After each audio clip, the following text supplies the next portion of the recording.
C'est parti pour la semaine de l'intégration africaine. Une semaine qui démarre par cette conférence débat animée par d'éminentes personnalités. L'idée consiste à porter un regard scientifique sur le passé et à identifier les défis et perspectives pour mieux construire l'avenir. C'est aussi une occasion de rendre un hommage mérité aux différents héros qui se sont illustrés dans la promotion de l'unité et de l'intégration africaine. Il ne s'agira pas seulement d'une semaine consacrée à l'histoire de l'intégration africaine. Nous cherchons aussi à faire un bilan. Quel a été le rêve des pères fondateurs du panafricanisme? Sans oublier des femmes qui furent actives dans ce mouvement également, mais aussi dans quelle mesure ce rêve se réalise-t-il? L'Union africaine est pensée comme un espace de rencontre, de concertation et de prise de décision sur des thématiques touchant l'ensemble du continent, mais aussi comme un moyen de soutenir les organisations sous-régionales existantes. Autour de la question de l'unité africaine, la Guinée a joué un rôle de premier plan en tant que pays membre très actif du panafricanisme. Des acquis qui ont toujours inspiré les différents chefs d'État qui se sont succédés depuis l'indépendance le 2 octobre 1958. En Guinée, l'intégration africaine a toujours constitué un idéal à la fois pour les pères fondateurs que pour bon nombre d'intellectuels.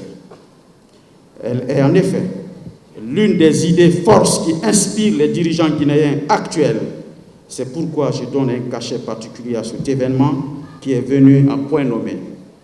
À l'ère de la mondialisation, on observe que toutes les grandes régions géographiques du monde ont connu ou connaissent une quelconque forme de regroupement régional de leurs États parce qu'ils se sont rendus à l'évidence que l'émiettement des destins d'un peuple est un moyen peu efficace pour affronter ce monde en mutation.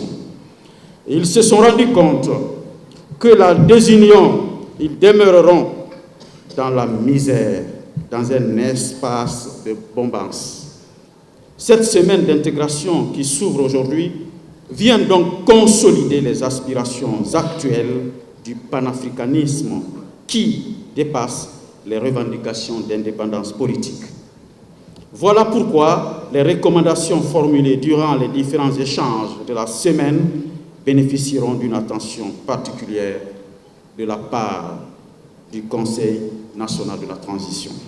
Au cours de cette semaine, les initiateurs de cette activité entendent informer et former les étudiants sur les idéaux du panafricanisme et leur mise en œuvre. À l'issue de cette semaine, un colloque sera organisé à Conakry. Il devrait mobiliser des chercheurs guinéens et étrangers pour échanger sur les obstacles qui entravent la marche des peuples vers l'intégration pour plus d'unité d'action en faveur de l'émergence du continent.